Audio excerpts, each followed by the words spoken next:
Good afternoon, everyone. I'm Dick Shearman, the Chair of NGS Super. Welcome to our first annual member meeting, and thank you for attending.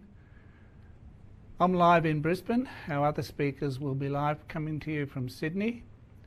Our attendees today include the 12 other directors of NGS Super. They are the people who've been appointed by the union and by early childhood, independent school and Catholic school employers to make up the governing body. We also have the CEO, Laura, and the executive team. Welcome also to our auditor, Craig Cummins from PwC, and Tim Jenkins, who's our actuary from Mercer. We're going to have just a few words from me as an introduction, followed by Laura Wright, our CEO, and then Ben Squires will be giving a presentation. Ben is our Chief Investment Officer. Answers to questions received prior to and during the meeting will be following that session. You can type your questions, if you haven't already presented one, into the question field on your screen. And please remember that it'll take some time for us to do this, but the video, all of the questions and responses will be on the website by the 17th of December. If you do experience any technical issues, scroll down to the footer of your event page and click onto the Help button. Enter your details with a summary of the issues you're having, and a support team member will be in touch with you to assist. So this year, briefly in overview, certainly COVID was unforeseen and a significant impact has been across society as a whole, and including, of course, every superannuation fund. Our response was to move to working and meeting remotely. That's been done exceptionally well. There's been no particular problems that have arisen from that, and our focus has continued to be at all times on your retirement outcomes. The investment team has continued to look at the impact on markets. They have a clarity of focus while also looking for opportunities as they arise. We've also had a range of federal government changes, and we need to assess those when we're looking to the future. The board has made a decision to merge with Australian Catholic Super. I just want to briefly touch on why.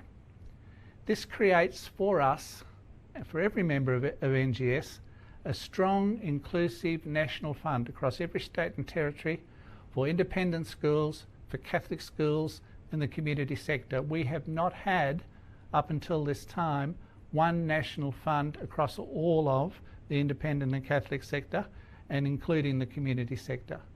It gives us long-term security in a fund that understands these sectors, understands the needs of members and employers in these sectors. What we will try and do is to combine the strength of both funds. So this is not just bringing two funds together, it's taking what is the best of each one, merging those into a new fund, which we are confident will be in the best interests of members of both funds. I'll now hand over to our CEO, Laura Wright, who will give a presentation on behalf of the fund for what we've been doing over the last 12 months. Thank you, Laura.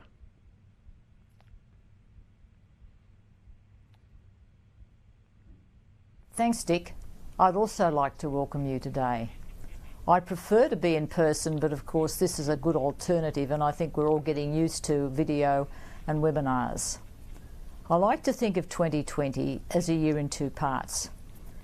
In the last 6 months of 2019, we had no idea what was before us. And by February and March, it was clear we were in the middle of a worldwide pandemic. The world had changed.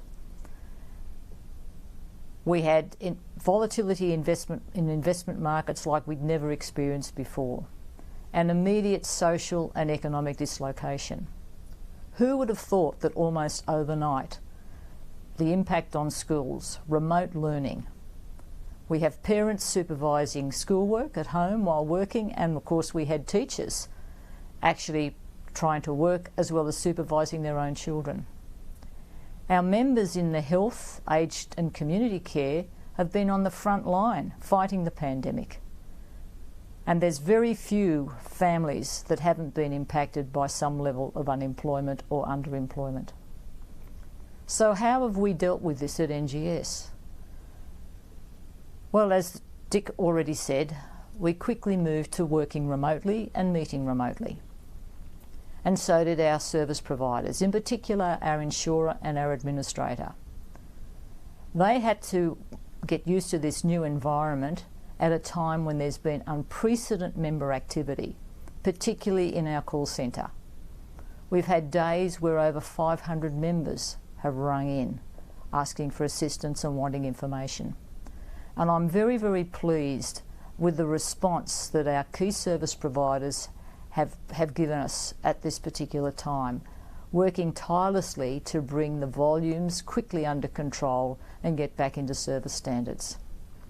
For our face-to-face staff, our client relationship team and also our financial planners, a complete change to the way that they've been used to working. No more face-to-face meetings, and we're only just starting now. And in fact, Adelaide, we'd been leading the way with meetings, but of course now with the outbreak of the pandemic again in Adelaide, we're back to no face-to-face meetings. But this way of working's actually provided a lot of opportunity to be very proactive with members, particularly over the phone and by video and webinars, and that type of activity will continue to be part of the service offering of the fund. No matter that there was a pandemic, that we're all getting used to working and living in a very different way, the federal government reform agenda continued unabated. And as part of the COVID response, there's two measures in particular that impacted on super. Firstly, the new hardship benefit. To date, the fund has paid out $90 million.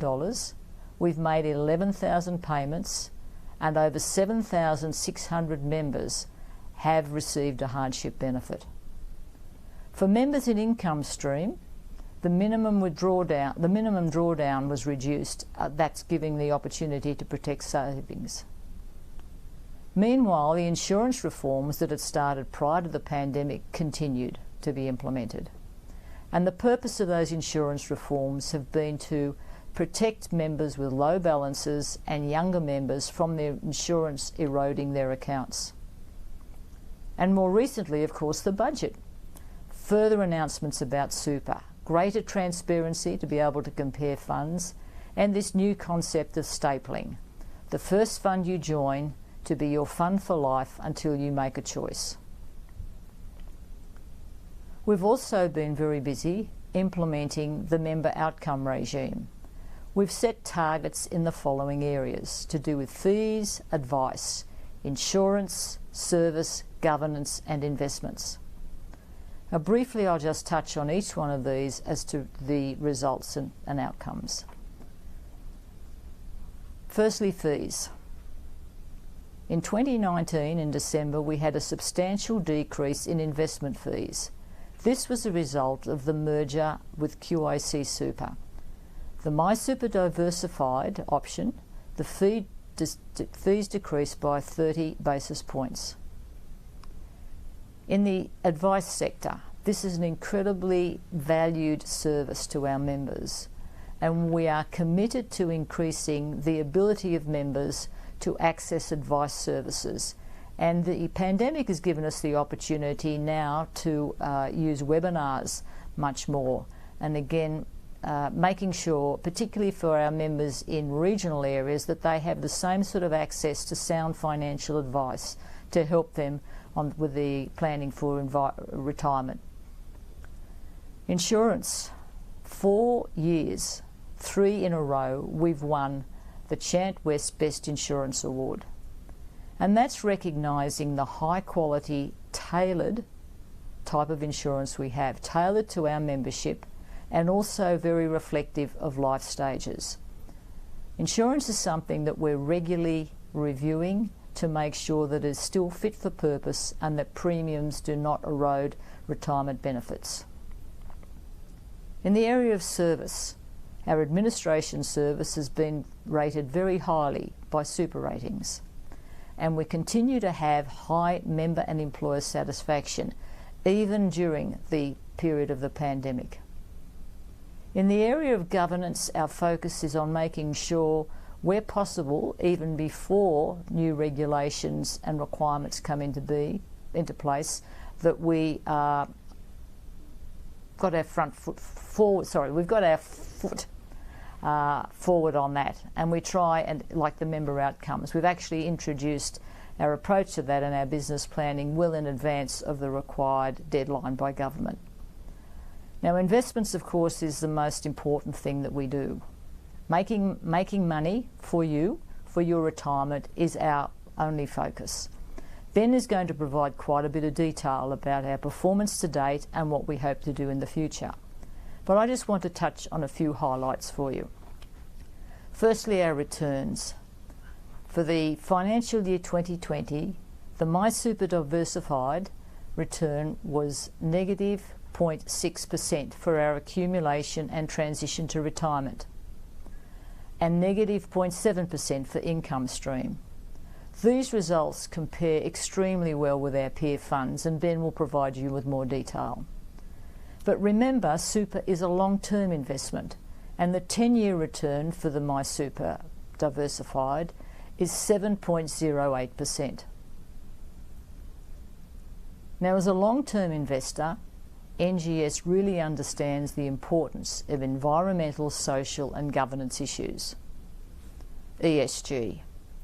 ESG and responsible investment principles achieve the best risk-adjusted returns for members. ESG has been a particular highlight for us this year.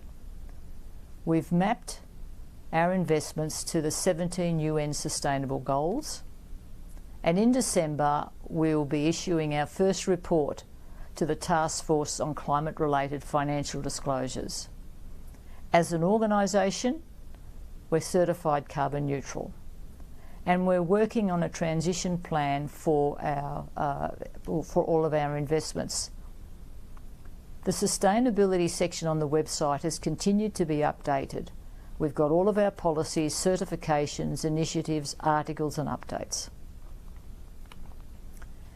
Now for what's been the biggest announcement in the fund's 30+ years of history, and that's the merger. Over these last 30 years, we've had 5 mergers, and the 6th one, with Australian Catholic Super, will be our largest. Now, many members have said to me, why grow? Why do we need to grow? Well, it's important to grow because we want to continue to provide the products and services to meet the changing needs of members, and we want to be able to do that at a reasonable cost. As the Chairman's already said, with merging with ACS, we'll be creating a national fund, a truly national fund, with over $20 billion and 200,000 members. It will help us increase investment opportunities, decrease investment fees, and be able to continue with the personal service, especially in the workplace, that we're known for. Shortly I'll be handing over to Ben Squires, the Chief Investment Officer. And at the end of Ben's section, I'll be responding to the questions that we've received prior to the meeting, but also the questions that we're receiving now during the meeting. And I want to finish by thanking you so much for being a member of NGS Super. I'd now like to hand over to Ben Squires. Thank you, Laura. It's a pleasure to provide you with an update on the fund's investment activities and performance today, and thank you for your attendance. Following on from the opening remarks from the Chair and CEO regarding investment markets, 2020 will go down in history as one of the most difficult markets in which investors have had to navigate in recent history. We've experienced significant volatility in share markets, currency markets and economic disruption, whilst having to migrate business activities in a work-from-home environment.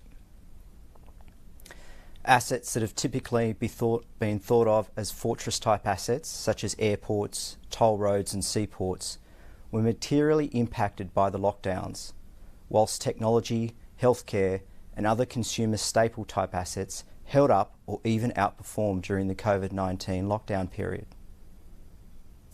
The large structural tailwinds that existed pre-COVID-19 remain well intact, and these remain a focus of the fund. Today I'm going to discuss the economic conditions that existed prior to the COVID-19 induced lockdowns and how the portfolio was positioned leading into this period, how we managed risk across the portfolio and what led markets to recover. I'm then going to discuss the diversified MySuper investment performance and the sector contributions to overall returns. I'm going to provide an update on other investment activities across the year. And lastly, I'm going to look at our preferred asset allocation and expected return across those asset classes over the next 12 months. Prior to the pandemic, conditions were moderate to weak. However, there was no indication of an imminent recession.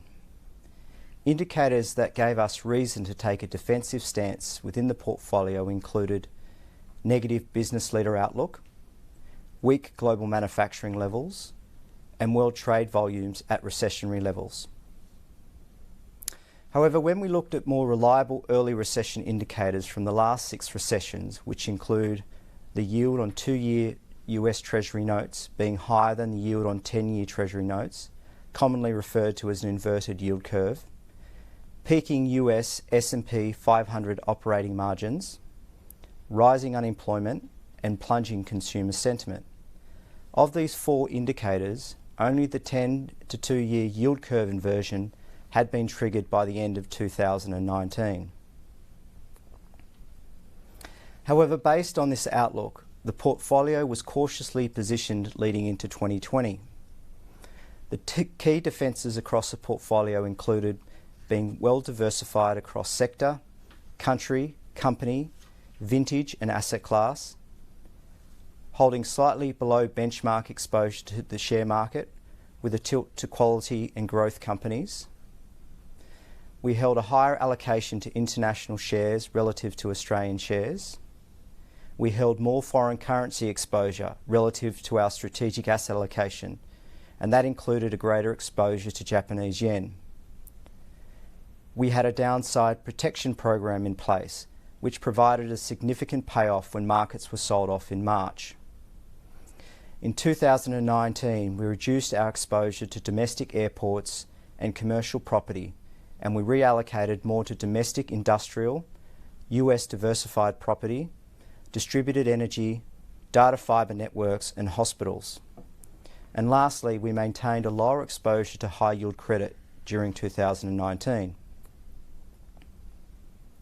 Now, dealing with market shocks is part of investing, and exogenous shocks do occur and are largely unpredictable. We therefore build diversified portfolios that are able to reduce the severity of these shocks and recover strongly when conditions improve. We aim to invest with the wind at our back. We do this by identifying thematic trends across various sectors and weight our portfolio towards these areas. Some examples include climate change, technology-focused businesses, ageing populations, urbanisation within emerging markets, and the reduced capacity of banks to provide financing to private businesses. We adjust our asset allocation to suit the prevailing conditions and aim to have a return profile with less volatility than a passive-based investment approach, with a focus on the risk and return objective we have communicated to our members. We don't rely solely on the ebbs and flows of markets to generate our returns. Rather, we invest in assets that have a clear path to generating strong risk-adjusted returns over the full investment cycle. Our preference is to partner with managers that take an active approach to identifying good quality companies that can grow over the long term. The first news of the virus outbreak in Wuhan, China, started trickling through the airways in December 2019. However, at that time it appeared to be a localised issue. As we know, the rest is history. The speed in which economies came to a halt in the first quarter of 2020 was unprecedented. Similarly, the response by central banks and governments globally to support economies was of such a magnitude that it quickly surpassed that of the global financial crisis in 2008. The hope of a vaccine has quickly spread through markets, and the pace of the recovery in assets has had a similar velocity to the rapid falls we witnessed in March 2020.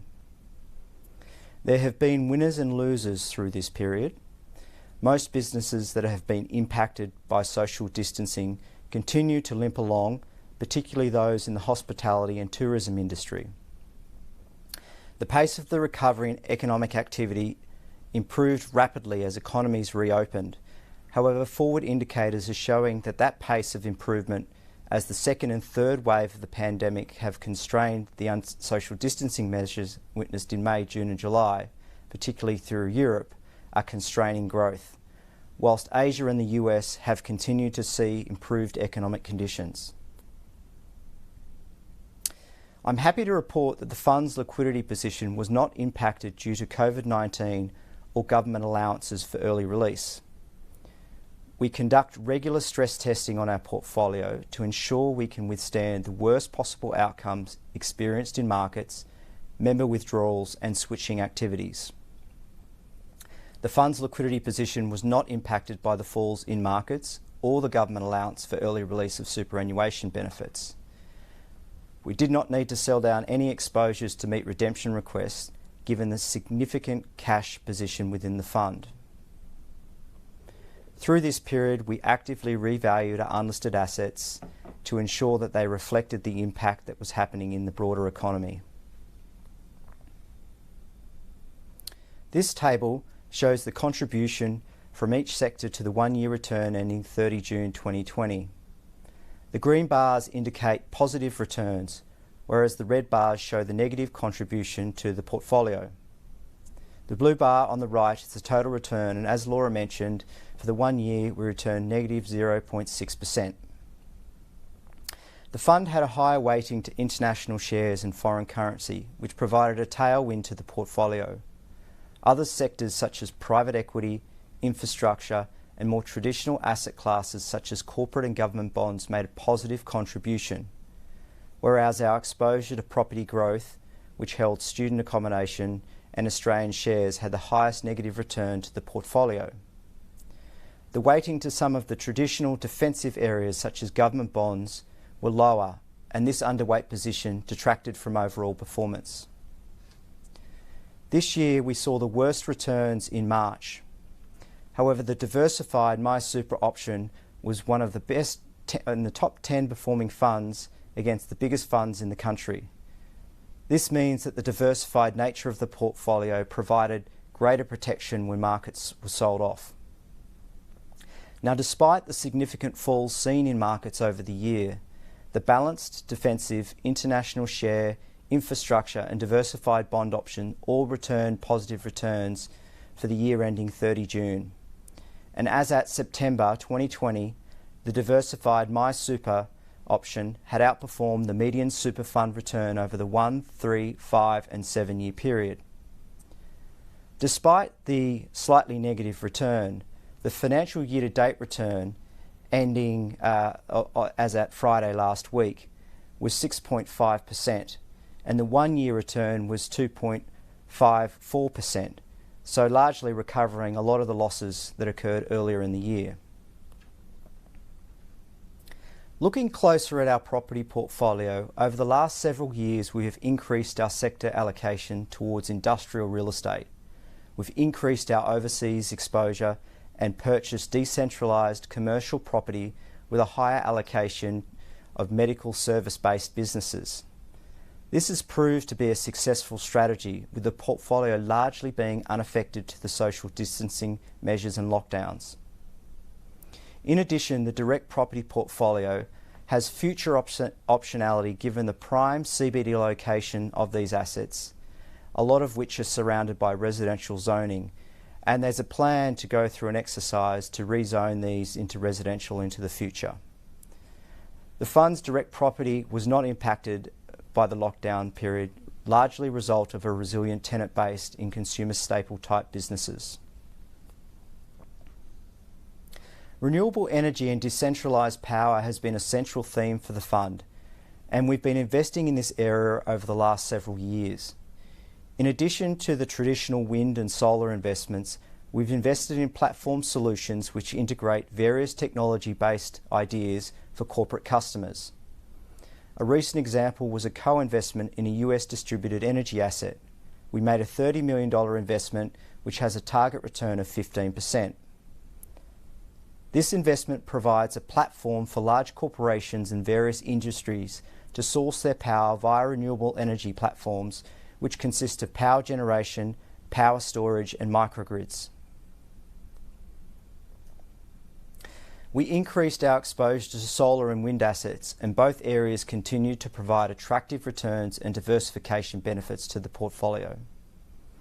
The first image represents a solar farm in Nyngan, New South Wales, which is a long-term contract with AGL, and the second image is of the Sydney Desalination Plant, which has a long-term government contract. Both of these assets were unimpacted by the COVID-19 lockdown period. Along the healthcare theme, we made a $30 million investment in a portfolio of day hospitals along the eastern seaboard, and this platform has a pipeline of expansion opportunities. With the increased demand for elective surgery, this portfolio is well positioned to grow over time. The target return for this portfolio is 16%. We've been actively investing in venture capital with a focus on healthcare and US technology. Our investments in biotechnology companies is seeing groundbreaking innovations being made. The fund has committed $90 million to the sector with a target return above 20%. This investment complements other healthcare investments made across the fund. Two examples of innovative companies in the healthcare portfolio include Isosavax, which is a synthetic biology company developing novel vaccine via virus-like particle platforms. The lead program is a respiratory syncytial virus. The company is preparing to enter clinical trials by the end of this year, with multiple potential follow-on programs. The company has deep ties to the Gates Foundation and has substantial financial support for developing worldwide programs. Another example includes Platelet Bio. This is a cell therapy company with a platform that produces platelet-like cells derived from human-induced pluripotent stem cells built on stem cell and bioreactor intellectual property from scientific founders. Early results show broad indication breadth in autoimmune, hematological, oncology and inflammation. Now just turning to some of the other activities that within the investment team across the year. In 2009, we commenced analysing the portfolio against the UN Sustainable Development Goals, with the aim of understanding risks that may exist in the portfolio and how our investments either contribute or contravene these goals. We've been measuring our greenhouse gas emissions within our listed Australian share and international share portfolio, with the aim of reducing our carbon intensity within the portfolio over time. To complement this, we established a low carbon mandate within the Australian share portfolio. We've introduced live proxy voting notifications on our website. We've actively engaged with several Australian companies either directly or through our agents on topics such as remuneration, disclosure, diversity and slave labour within supply chains. We continue to invest in people within the investment team, having added a dedicated ESG resource and recruited resources across investment operations and investment governance. Culture drives the strategy, so we ensure that the team is well aligned with delivering member outcomes. And lastly, we'll be moving to full portfolio disclosure in 2021. Now just turning to our asset allocation preferences. Our focus is on understanding complexity and uncertainty, and by doing so, building future readiness across the portfolio. This requires the fund to take a long-term approach to stewardship and maintaining awareness of extreme future scenarios, including policy shocks. We have a rich sea of opportunity across multiple asset classes and will continue to deliver well-diversified portfolios. The expected returns from traditional asset classes and passive-based investments will be lower as a result of lower expected economic growth over the medium term. Some asset classes are guaranteed to fall short of meeting our investment objective, such as cash and government bonds, and these will have a smaller role in the portfolio over the medium term. The fund will look to substitute these traditional defensive assets with alternatives such as insurance-linked securities and non-traditional forms of credit such as real estate debt, infrastructure debt and emerging market sovereign debt. Volatility is expected to remain high over the short to medium term as a result of the uneven economic recovery and the ability of businesses to navigate this period. Interest rates and inflation is expected to remain low over the medium term as economies absorb excess capacity created from the forced shutdowns of businesses and attempts by governments and central banks to stimulate growth. Real assets such as infrastructure and private equity remain attractive, and the fund will continue to invest in these areas, particularly in the technology and healthcare space. The fund is more likely to hold more in shares as a result of lower returns coming from bonds and cash over the medium term. Capital preservation remains a key focus within NGS, and hence risk is not only measured in terms of volatility, but the probability of permanent capital loss. Active management is expected to provide material benefits as volatility remains high.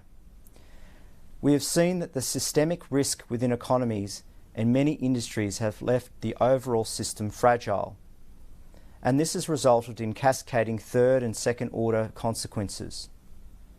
Many businesses will create resilience in their supply chains, distribution channels and overall operations. However, a vast number of businesses will fail to do so. This is why active management is really important at this particular time.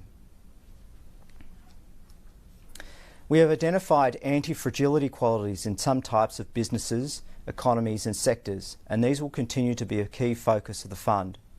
These include some forms of infrastructure, real estate, commodities and technology-based businesses, which have created intellectual property fortresses and intangible value. Based on the expectations we have for returns across the asset classes in which we invest, our base case return for the diversified MySuper option for the financial year ending 30 June 2021 is approximately 8%. Our growth assets dominate the return drivers, with both international and Australian shares making the largest contribution given their respective weights in the portfolio. Excluding cash and government bonds, all other asset classes are expected to make a meaningful contribution to returns. Now, there are several assumptions that go into forecasting the returns across the portfolio, and as a result, the return outcomes may deviate away from our base case assumptions. The basis of our forecasts assume a vaccine is developed and available globally in 2021. Central banks and governments continue to provide liquidity and stimulus to support the economic recovery, and we see economic activity in trade, services and manufacturing continue to improve. Now, notwithstanding our base case forecast, we have built a lot of resilience into our portfolio to protect against shocks and our base case return assumptions failing to eventuate. Once again, thank you for joining us today, and I hand back to Laura to answer your questions and provide closing remarks. Thanks, Ben. I'd like to thank all the members who've submitted questions before and during the meeting. Thank you for taking the time and showing such interest in your fund. As expected, we have a number of questions about the merger, which again is the most exciting opportunity that NGS has had in its 30-year plus history. Firstly, I'd like to thank Sam for a number of merger questions. So the first being, who will be the CEO of the merged fund and how was that decision arrived at? Is it in the best interest of members of both funds? Should it be an incumbent CEO or do we need a fresh start? Both boards were very keen to draw on the extensive experience of the current CEOs, particularly because this is undertaking a very complex merger project and we want to set up the merge fund for future success. As a result, both boards agreed on the following. Greg Cantor, who's currently the CEO of Australian Catholic Super, will be the CEO of the merged fund and I will be the deputy. A second merger-related question. Will there be significant economies of scale? Will these savings be passed on to members in the form of lower admin and asset-based fees? Well, NGS has had a lot of experience in previous mergers, and so I can confirm that a larger fund will definitely result in savings and efficiencies that can be passed on to members via lower fees and expanded services and products. The next question relates to the cost of merger and where will the money come from. We're in the very early planning stages of the merger, and the outcome of all that planning will determine the final merger costs. Like all expenditure, the merger costs will be budgeted for and will be met from fund income and/or fund reserves. The fourth question relates to member best interest. And how can we be assured that this merger is in the best interest of members? And what do senior executives and directors stand to gain from the merger? Our assessment to date confirms that this merger will be in the best interest of members. We're undertaking extensive due diligence and assessment to identify these benefits to members prior to any final decision to merge. Everyone at NGS is incredibly excited about the career opportunities that a larger fund will bring. And as for directors and all staff, our only purpose is to work towards members' best interest. And that's the whole reason we are very supportive of this merger. Thea has a question around the merger, and it's in relation to insurance. She's wondering whether TAL will remain the main insurer, and if so, what changes will there be to the product, etc., and how will members be kept informed? Well, again, it's very early stages of the merger, so it hasn't been decided who will be the insurer for the merged fund. There will be a thorough assessment undertaken of the insurance design, premiums and service from both insurers in order to reach a decision about what's the most appropriate outcome for the members of the merged fund. Now, the next set of questions are about fund governance, and again, I'm very pleased to see such interest shown on this topic. Now, Alan has sent in a series of questions, so I'll just go through each one of these. As a member, how can I be assured that directors are providing value for the fees they receive? And are directors held accountable for their performance? Well, I'm in a unique position as the CEO because I work very closely with all of our directors, and I know how committed they are to the fund and how seriously they take their responsibility. There are formal processes in place to annually assess the board and directors and the business performance. And the regulator for Super, APRA, regularly reviews all operations of the fund.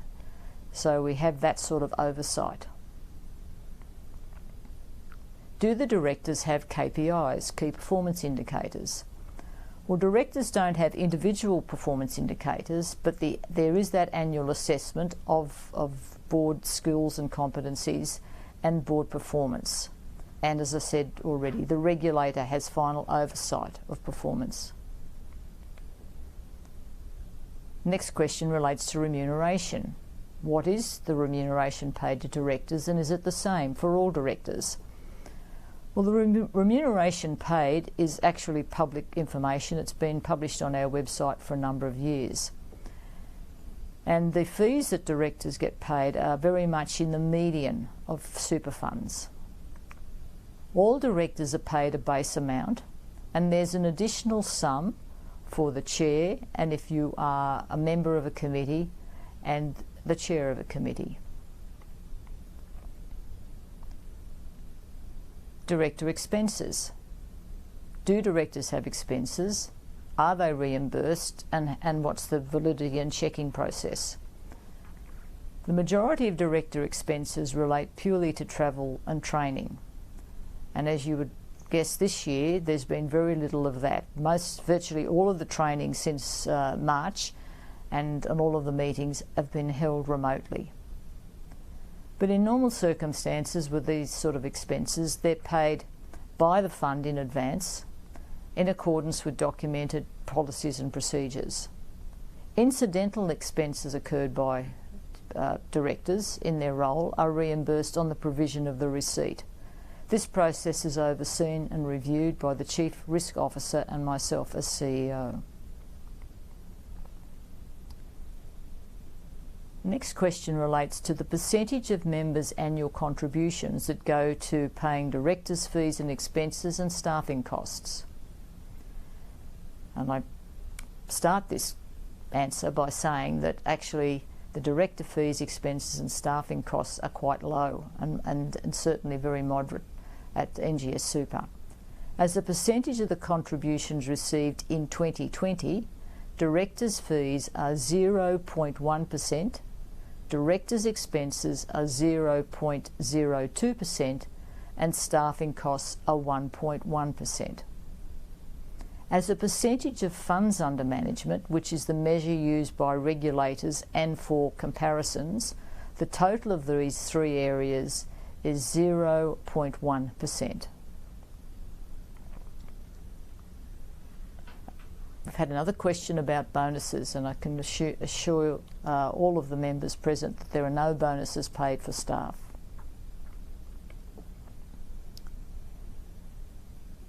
Next question, still on the governance area. What transparency is there on all of the above issues to do with remuneration, expenses, etc., to avoid the bad press that there's been in more recent times?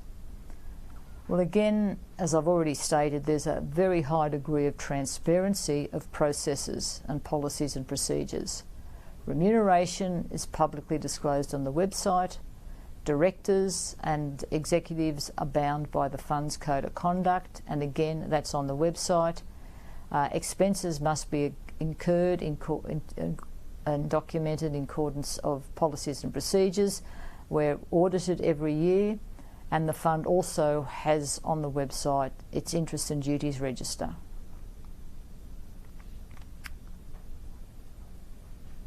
An additional question coming from Graham on remuneration. And firstly, have directors' fees changed this year? Well, there's been no change to directors' fees in 2020. And this was quite clearly in a response to the COVID pandemic. It was not thought appropriate for any fees or salary increases in this very difficult time. And then how are fees determined? Well, the base rate is determined every 3 years by a comprehensive market review of fees paid in similar organisations and funds. The base rate is actually approved by the shareholders of the fund, not directors. In the interim years, fees can be increased by the average of the increase in the Consumer Price Index and the average weekly ordinary times earning. Again, this year there's been no fee increase. Now for a change of pace and questions about the most important thing that we do, and that's investments. Nathan's had a question in relation to the disclosure of a portfolio, and Ben's already responded to that to say that we are moving to full portfolio disclosure in the first quarter in 2021.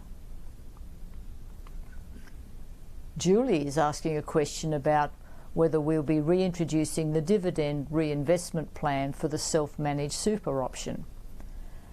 And thank you for this question, Julie. Yes, that's something we did have with our previous provider, but we do have a new platform provider, and this particular feature is not part of that platform.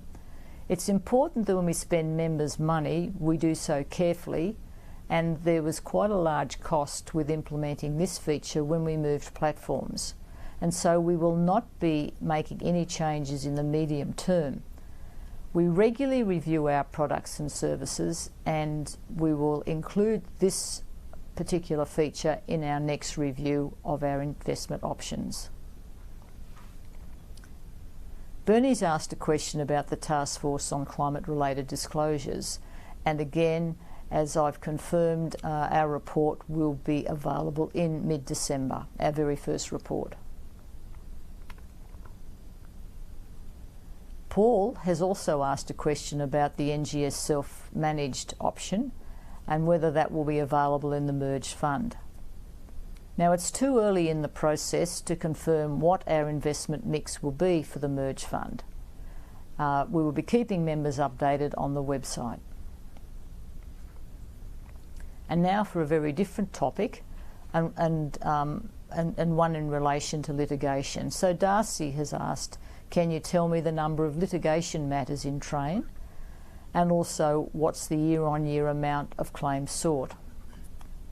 For the size of the fund, we have relatively small number of complaints each year, most of which are dealt with internally, and a minority go to the Australian Financial Complaints Authority. Occasionally a member may take a matter to court. Currently we have 2 litigation matters in train. The quantum of claims varies from case to case and year to year. And now I'm going to be trying to respond to the questions from the floor. So I'm just waiting for those questions to come up. And the first question's from Trevor. When will the fund's back-end systems be updated to make them current? For example, real-time unit pricing updates and investment transfers and payments. Well, good news, Trevor, on the unit pricing situation. As of this weekend, actually, we'll be moving to daily unit pricing. That's something that members have been asking us about for some time, and obviously we had to scope that and make sure that we're spending members' money wisely, but it is something that I think that members are looking forward to having. As far as investment transfers and payments, well, we still have some administrative systems that administrative procedures we have in place, and over the years I've been involved in Super, we've reduced the timeframes for that sort of activity quite substantially, and will continue to look at what improvements can be made through our admin platform. The second question comes from Peter. When will you introduce daily unit pricing? Well, this weekend, Peter. So I'm pleased that you've asked that question, and yes, I'm sure you take advantage of it. Barbara. Thank you, Barbara. How have investments in airports as part of the infrastructure option been affected by the COVID travel restrictions? Well, I think Ben in his presentation certainly told you about our investments that haven't been impacted by COVID, but quite clearly any investments we've got in airports will have been impacted. Ben, have you got any further information on that particular topic? Yes, thank you, Laura. Just to provide more colour in terms of that question, as most of you would be aware, the traffic through airports is next to zero. They have been impacted, and the benefit we have is a lot of these airports aren't priced on 6-month valuations. They're long-term assets that are based off long-term cash flows. So in the portfolio, they have been impacted somewhere in the order between 10 and 15% reduction in terms of the infrastructure portfolio. Thankfully, they're part of a diversified portfolio, and those things have been more than offset with data fibre, hospitals and other areas within our infrastructure portfolio that have outperformed. And what a great question from Heather. Thank you so much, Heather. What is seen are the strengths of Australian Catholic Super and NGS? Well, I probably shouldn't be taking this opportunity to talk about Australian Catholic Super, but what I can talk about is what I think we have in common, which will be a combined strength. And the thing that we have in common is a very clear understanding and commitment to the sector that we provide superannuation services for. So that's the independent and Catholic school sector and also the community sector. For more than 30 years, both funds have been operating in this area. We do know our members extremely well, and we've both spent 30 years tailoring our products and services to the sector, and that's been reflected in the comments I made around our insurance in particular. The other thing that we have in common that I think is a great strength is our commitment to member servicing. We both do a lot of servicing in the workplace, both general presentations to staff but also a lot of one-on-one member meetings. And we're of a size that we can still afford to do that. And that's the sort of services that members have clearly valued over the years. The other area that we have, and will be a strength when we come together, of course, is what you get when you have a larger amount of money to invest, and where you can have a lot more opportunities before you. So I said before, it's an incredibly exciting time, and any people who are members of NGS, I think, know what we have done so well over 30 years, and the ACS members as well. And that's why I'm so personally excited by the fact that we are coming together, because we do have a lot in common. We are going to bring a lot of things together and will be a bigger and stronger fund as a result of it. Now, Heather, how long is the medium term? Well, maybe Ben would like to have a go at answering that question. How long is the medium term, Ben? So thank you, Heather. We define the medium term to be 5 to 7 year period. So that's the horizon in which we're looking at for the medium term in terms of our forecasts. And now another merger question, and a very good one too, Grant. I understand there's been some merger activity with other funds recently. Have there been any unforeseen impacts from these? Well, I can only speak about our recent experience ourselves with QIC Super, obviously a similar fund from Queensland, and that merger went extremely well. Perhaps I'm biased as the CEO of NGS Super, but I'd say it was only positive impacts in terms of members. It went smoothly from an administrative perspective. Quite clearly, each fund is very different. And so every time you enter into a merger discussion, you are going to be dealing with some different things. The secret to actually making mergers work is very, very detailed planning. In fact, longer is spent in the planning than often in the implementation. And that's the approach we'll be taking with ACS. Extensive due diligence, very detailed planning, and that should mean that the implementation of this merge goes very well. As I said, I can't comment on a lot of other ones. Well, Julie, we don't know what the name of the new fund will be. Quite clearly, we will be looking at a range of options and doing appropriate market testing and market research in relation to that.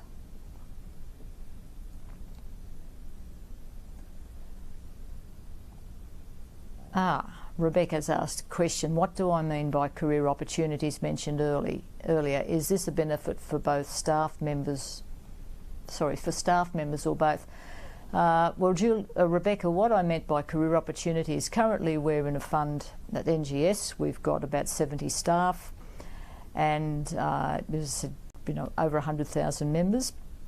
We know we need to grow, and we had a range of options in terms of growing. How can we do that? With the merger with Australian Catholic Super, we'll be creating a much larger organisation. There will be over 200 staff. It'll be a bigger and more complex operation, and so that means that existing staff will have opportunities, particularly at sort of supervisory and sort of junior and senior management. Whereas in a smaller fund like NGS is currently, we have a fairly flat structure. So this will provide sort of more opportunities for people to stay with the organisation and move through various layers. It also opens up the opportunity, and Ben indicated that in one of his comments about the specialised positions that he has put into the investment team. With a larger fund, we'll be able to have some more specialisation. So that's why I said career opportunities. A question from Sam. When two funds merge, all staff are normally guaranteed their jobs. Will that happen with this merger? How do you reconcile that with members' best interest? Thanks, Sam, for that question. Well, yes, we are looking at for job security for staff. Quite clearly, we have two great funds with some very talented staff, and we want to be in a position to retain that. And that's what the merger will do. As far as reconciling that with members' best interests, well, I would think that retaining talented staff is definitely in members' best interest. I mean, we don't want to lose people through the uncertainty of whether they'll have a job or not. And they've all got jobs now, and the fund is going to be a larger, more complex fund than it is now, with a wider reach, and therefore it's important that we maintain and retain the staff. Tom, a question on governance again. Are directors on a 3 or 5 year contract?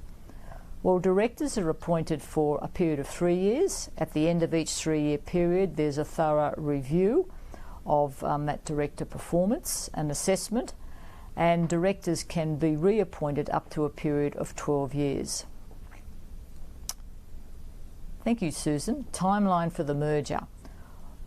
Well, as I said, we're doing very detailed due diligence and planning. We want to do this properly, so we're certainly not rushing. At this stage, we're looking at late 2021, but probably more realistic in 2022.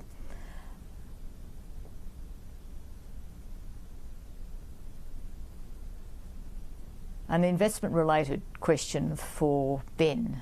So Ben, maybe you'd like to take that question? Sure. Thank you, Tom. So the US election results have been well received by markets. In terms of the positioning of the portfolio, we didn't take a bet one way or the other in terms of who was going to be the president-elect. Markets have been on a tear since the presidential election, but also as a result of the COVID vaccine announcement by Pfizer and Moderna. So the portfolio is performing extremely well. We have had a slightly overweight position in equity markets, identifying that there was a number of indicators supporting strength and breadth across the markets. So the results are really strong, and across most areas, emerging markets, developed markets, in Australian equities, we're seeing improvement, which is a great thing to see from a member outcome perspective. Thanks, Ben. And now another merger question from Grant. Has APRA approved the merger? Well, APRA hasn't had to approve the merger as such, but they're very supportive, and we are meeting with them on a regular basis to update them on the progress of the merger.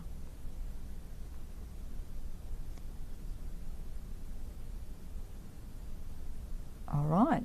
Well, that might be the end of the questions. Again, I really want to thank people for the time that you've put in and the thoughtful questions you've asked. I mean, I think this first annual member meeting is a great initiative.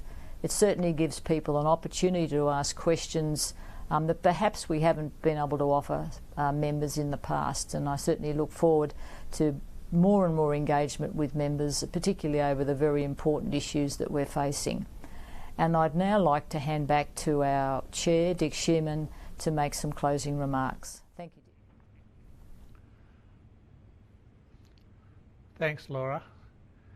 Well, I'd like to thank Laura, actually, and also Ben for their presentations. They were very informative. I'm sure we'd all agree, and thank you for that.